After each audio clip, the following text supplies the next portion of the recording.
देखिए लाठीचार्ज जो है शुरू हो चुकी है और अब लाठी से जो है पीटने की प्रक्रिया जो होती है पुलिस प्रशासन जो है किस तरीके से देवेंद्र नाथ महतो को लाठी से पीटती है। देखिए ये देखिए लाठी देखिए किस तरीके से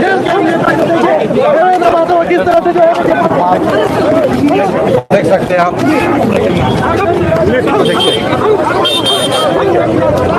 देखिए पीट कर जो है पूरी तरीके से घायल कर दिया गया है।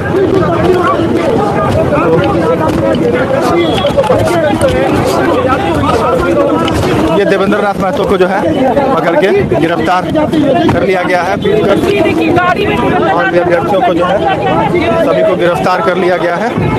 और भी देखिए अभ्यर्थियों को जो है पीट कर जो है जमा कर लिया गया है। ये देखिए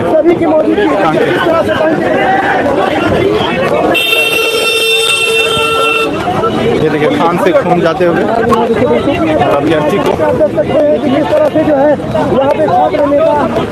और यह आंदोलन अब और भी आगे बड़ा हो सकता है। कम समय में आप सभी लोग यहाँ उपस्थित हुए। जैसे कि आप लोग जानते हैं आज जेएसएससी के सीजीएल परीक्षा में जो पास हुए हैं उनका डॉक्यूमेंट वेरिफिकेशन आज से शुरू हुआ है और इसके संबंध में हम लोग विभिन्न माध्यमों से सूचना मिली थी कि कुछ तत्वों द्वारा कुछ लोगों के द्वारा जो डॉक्यूमेंट वेरिफिकेशन के लिए जो आ रहे हैं कैंडिडेट्स उनके साथ मारपीट या डॉक्यूमेंट फाड़ने का या विधि व्यवस्था उत्पन्न उसमें व्यवधान उत्पन्न करने का इस तरह की सूचना आए थे। तो उसी को देखते हुए हमारे अनुमंडल दंडाधिकारी ने जो BNSS 163 के अंतर्गत 500 मीटर में प्रतिबंध जुलूस या प्रदर्शन उसको प्रतिबंधित किया गया था।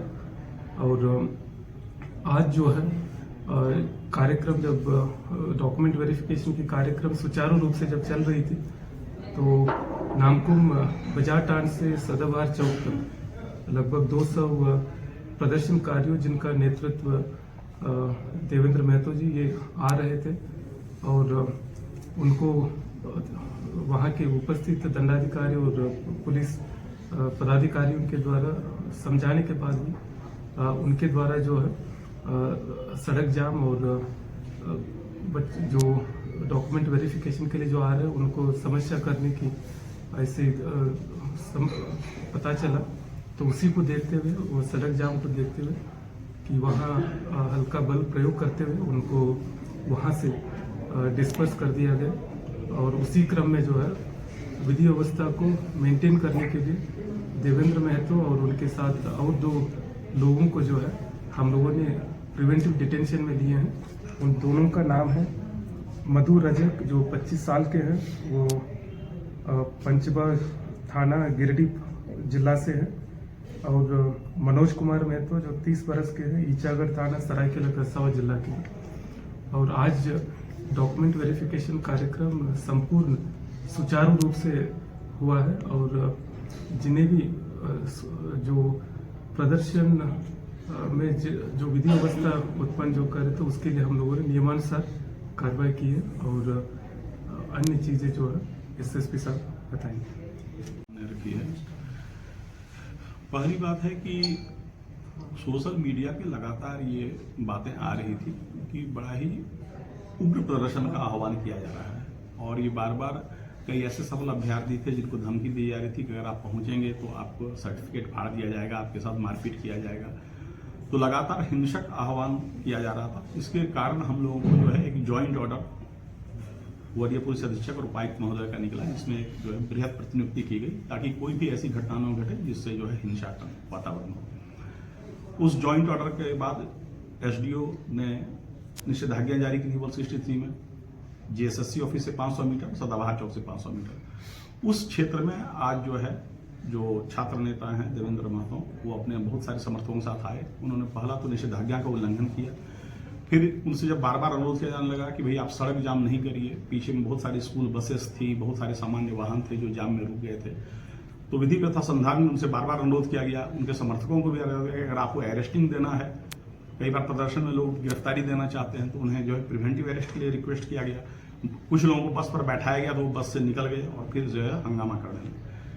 तो सड़क जाम नहीं हो, बच्चे स्कूल के बच्चे न फंसे, और इन सब के लिए विधि व्यवस्था संधारण के लिए हल्का बल प्रयोग करके उन्हें वहां से हटाया गया है। जैसा बताया गया 3 व्यक्तियों को प्रिवेंटिव डिटेंशन लिया गया है। पूर्व में भी 30 सितंबर को आपको याद होगा कि नामकुम जो जेएसएससी कार्यालय है वहां पर काफी हिंसक प्रदर्शन हुआ था, तोड़-फोड़, पुलिसकर्मियों को मारपीट हुई थी और पुलिसकर्मियों को इंजरी भी हुई थी। उस घटना में भी कांड दर्ज है, उस कांड में भी इनकी संलिप्तता की छानबीन, देवेंद्र महतो की संलिप्तता की छानबीन की जा रही है और हम लोग उसका भी साक्ष्य जो है समीक्षा कर रहे हैं कि उसमें उनकी संलिप्तता क्या थी। तो हम लोग तथ्यानुसार और साक्ष्यानुसार कार्रवाई करेंगे। अभी जो है मेरा अनुरोध है कि कोई भी लोग जो है वो हिंसक प्रदर्शन न करें, क्योंकि अगर आप परीक्षा की शुद्धता पर संदेह है या आपको लग रहा है कि परीक्षा में गड़बड़ी हुई है, तो आप आयोग के समक्ष साक्ष्य रख सकते हैं, सरकार के समक्ष रख सकते हैं। अगर आप उनके रिस्पॉन्स से संतुष्ट नहीं है तब माननीय न्यायालय की शरण में जा सकते हैं। आप प्रजातांत्रिक आंदोलन भी कर सकते हैं। प्रजातांत्रिक आंदोलन में एक तरीका होता है, आप किसी नियत स्थान पर बैठ जाएं, अपनी मांग को रखें, आप नारा लगाएं, आप सब कुछ के लिए स्वतंत्र हैं, लेकिन आप सड़क पर आंदोलन नहीं कर सकते। आपके आंदोलन से आम जनता को अगर असुविधा होगी, यह विधि व्यवस्था की समस्या मानी जाएगी। आप वैसी जगह पर नहीं जा सकते जो प्रतिबंधित घोषित किया गया है। आप किसी को सर्टिफिकेट फाड़ने की धमकी नहीं दे सकते। आप प्रजातांत्रिक आंदोलन करें, आपका स्वागत है, उसमें जो है प्रशासन आपको कहीं भी कोई बाधा नहीं पहुंचाएगा। लेकिन अगर आप वैसा कार्य करेंगे जिससे विधि व्यवस्था प्रभावित होती हो, हिंसा का आह्वान होता हो, तो जो आवश्यक न्यूनतम विधिक कार्रवाई होती है करने के लिए प्रशासन बाध्य है और वो हम लोगों ने किया है। आगे भी अनुरोध रहेगा कि लोग शांतिपूर्ण अपने बातों को रखें, प्रजातांत्रिक तरीके से अपना आंदोलन जारी करना है तो जारी रखें, लेकिन कोई ऐसा कार्य न करें जिसमें प्रशासन को लाचारी में कोई कार्रवाई करनी पड़े। जोहार। बहुत ही दुर्भाग्यपूर्ण और दुखद समाचार है। जेएसएससी सीजीएल को लेकर आंदोलनरत छात्रों के समर्थन में पहुंचे हमारे पार्टी के देवेंद्र नाथ महतो तथा अन्य नेताओं पर लाठीचार्ज हुआ है। बर्बरतापूर्वक, क्रूरतापूर्वक लाठीचार्ज हुआ है, जिसकी मैं भर्त्सना करता हूं, निंदा करता हूं। और इस विषय को लेकर हालांकि अभी टेलीफोन में हमारी रांची एसएसपी, ग्रामीण एसपी, सिटी एसपी, रांची के तीनों एसपी महोदय से टेलीफोन में हमारी बातचीत हुई है। मैंने उनसे यही कहा कि महोदय, यदि आपको लगता है कि देवेंद्र नाथ महतो तथा अन्य नेताओं के इस आंदोलन में उपस्थित होने से किसी प्रकार की आउट ऑफ कंट्रोल की स्थिति उत्पन्न हो सकती है, तो आप उन्हें नजरबंद कर सकते थे, हाउस अरेस्ट कर सकते थे, अन्य माध्यम से डिटेन कर सकते थे। लेकिन इस प्रकार से लाठीचार्ज किया जाना कहीं न कहीं पुलिस प्रशासन की बर्बरतापूर्ण मनोदशा को दर्शाता है। जी हाँ, इस लाठीचार्ज को देखकर कतई नहीं लगा कि पुलिस की टीम वहां ड्यूटी कर रही थी, अपने कर्तव्यों का निर्वहन कर रही थी। ऐसा प्रतीत हो रहा है मानो उनके अंदर एक राग हो, उनके अंदर एक गुस्सा हो, उनके अंदर एक द्वेष हो, उनके अंदर एक नफरत हो, उनके अंदर एक घृणा हो। और जिस प्रकार से लाठीचार्ज किया गया है, ऐसा लग रहा है कि देवेंद्र नाथ महतो किसी आंदोलन में शरीक होने नहीं गए थे, बल्कि उन पुलिस पदाधिकारियों की जमीन हड़पने गए थे, उनको किसी निजी क्षति करने के लिए गए थे। ये बहुत ही दुर्भाग्यपूर्ण, उनके व्यवहार से, उनके मनोभाव से ये बहुत ही दुर्भाग्यपूर्ण रहा। जी हाँ, देवेंद्र नाथ महतो जो कि रांची लोकसभा से लगभग 1.5 लाख वोट लाने वाले प्रत्याशी, सिल्ली विधानसभा से लगभग 50,000 वोट लाने वाले प्रत्याशी, लोकसभा और विधानसभा दोनों ही मर्तबा तीसरे स्थान पर रहने वाले शख्स को इस प्रकार से लाठीचार्ज किया जाना बहुत ही दुर्भाग्यपूर्ण है। मैं पुनः इस घटना की निंदा करता हूं, भर्त्सना करता हूं।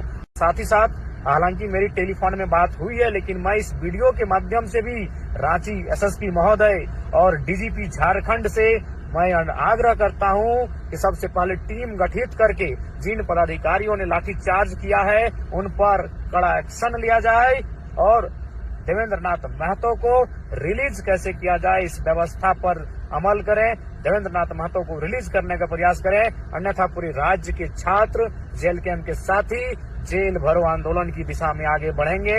चरणबद्ध तरीके से इस आंदोलन को लेकर आगे बढ़ने का कार्य करेंगे। इसलिए मैं डीजीपी महोदय, एसएसपी महोदय, हालांकि उनसे टेलीफोनिक बात हुई है, लेकिन उसके बाद भी इस वीडियो के माध्यम से अपील करना चाहूंगा कि देवेंद्र नाथ महतो का बेहतर इलाज की सुविधा भी मुहैया कराई जाए, उन्हें रिलीज किया जाए और साथ ही साथ जो दोषी पदाधिकारी हैं जिन्होंने बर्बरतापूर्वक लाठीचार्ज किया है उन पर कार्रवाई करने का कष्ट किया जाए। जी हाँ, इस घटनाक्रम को देखने के बाद कोई भी कह सकता है कि यह कोई ड्यूटी और कर्तव्य का निर्वहन नहीं, अपितु अंदर की गुस्सा, अंदर के घृणा को प्रदर्शित किया गया है। जिस प्रकार से उन्हें खींच कर ले जाया गया है, जिस प्रकार से उन्हें निहत्थे शख्स पर लाठियां बरसाई गई हैं, ये दुर्भाग्यपूर्ण और कायरतापूर्ण व्यवहार को दर्शाने का कार्य किया है। मैं पुनः इसकी डीजीपी महोदय से जांच की मांग करता हूं, इसकी उचित जांच की जाए। जोहार।